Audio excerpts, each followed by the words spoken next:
Hi everyone, welcome to the 29th episode of Bookseller Bill versus the Insurmountable to-be-read pile. So the goal of this is during quarantine to actually read all of the books the publishers have sent me and do a little mini critique on them. And if you can see here, this is what I've read so far during quarantine and this is what is left. So making some definite progress and looking like we'll be back at the bookstore in Plainville, an unlikely story, plug. I'll be back in the store probably end of the month or so I might just pull this off. It's going to be close. So in any case, today's book that we're talking about. Now this is Final Cuts, New Tales of Hollywood Horror and Other Spectacles. This is edited by Ellen Datlow.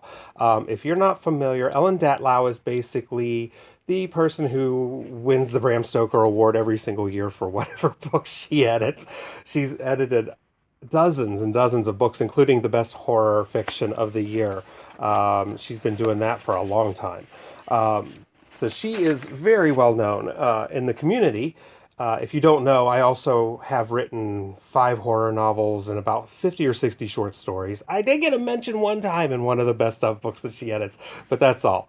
So anyway, this is the theme around this anthology is Hollywood horror. Now, it kind of goes a little further and expands the boundaries a bit. It's not just about movies that have been lost or movies that are cursed. It also deals with streaming, with television programs, even with some things that are like borderline what's really happening.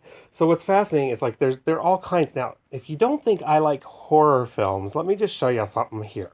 Okay, so here in my man cave, this is my Blu-ray collection, which is utterly ridiculous, but probably a good quarter of those at least are horror films. I love the genre, and I really enjoy it. Even a bad horror movie can be entertaining, while a bad drama just puts me to sleep. So I'm the target audience for this book completely. As with all anthologies, I like some better than others. I do recommend this. Some of the ones I really like, Kelly Armstrong does one called Drunk Physics, which is a riff on live streaming. If you know Drunk History, it's kind of like that, but with 2 young women doing physics problems while wasted and something that's appearing behind one of their shoulders. It's very spooky, lots of fun. I really enjoyed Nathan Ballingrud did one called Scream Queen. That's a fun one too, which starts with an interview of the star of a movie that is notorious, and she's never made another movie since, and you start to find out why, and things go totally surreal, off the rails, crazy by the end of it. I really like Richard K. Dre's snuff in 6 scenes. I'm surprised there weren't more snuff riffs in this dealing with film.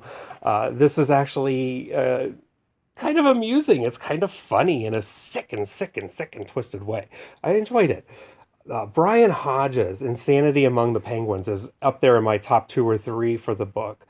That is about the search by 2 film fanatics for a lost Werner Herzog film, a documentary that changes people when they see it. So it's super dark, super creepy, and I swear to God, he was watching me in the 1990s because that's so me, the character. It's really fascinating. Stephen Graham Jones also did Lords of the Matinee.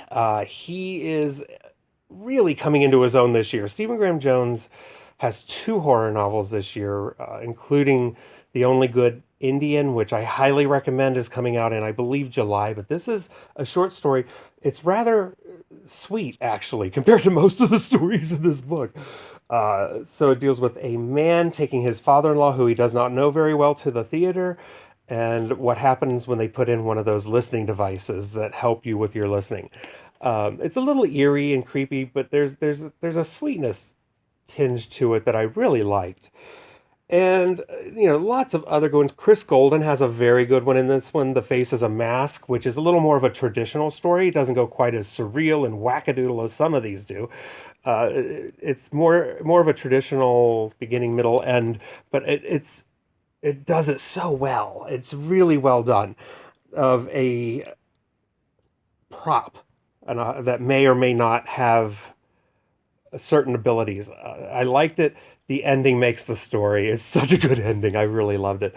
And, lots of these are good, but I'm going to end today. I can't talk about every single one of them because there's 18 stories in this. But John Langan, and spoiler alert, I do know some of these people in real world, but I'm being completely subjective here. But John Langan finishes this anthology with a book called Altered Beast, Altered Me. It's really almost a novella. If it isn't a novella, it's a novelette. It's about 80 pages long, dealing with emails between two horror writers, thinly veiled versions of John Langan and Paul Tremblay. Sorry to out you, Paul, but it's really obvious if you know him at all that it's him. But the emails are about delving into the history of Dracula and vampires and Elizabeth Báthory and the weird effects that happen when one of them finds a prop that was used in some of the old Dracula films. And it delves into Bela Lugosi and Lucio Fulci and several other film elements, although those are all kind of tangential.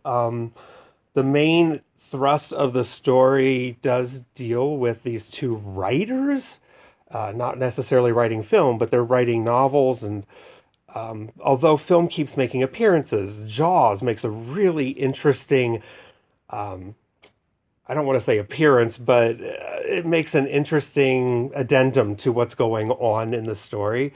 It's just multi-layered and beautifully done, and that last 80 pages is worth the cost of this book alone. Now, this is coming out from Blumhouse Books in June. Please check your dates because it may not be right. And it doesn't look that thick this way, but this is 500 pages. It's a lot of reading. It took me a couple of days to get through everything. And although I like some more than others, and that there are a few that are just utterly off the charts great, and a lot of very good ones. So definitely pick up Final Cuts, edited by Ellen Datlow from Blumhouse. We're going to put that in the red pile. Oh my God, look how long that's getting. And we are going to pick up another book, and hopefully tomorrow I'll have another one done for you. I'm going to try to choose something shorter this time. So until then, stay at home, stay safe, and read a good book while you're doing it.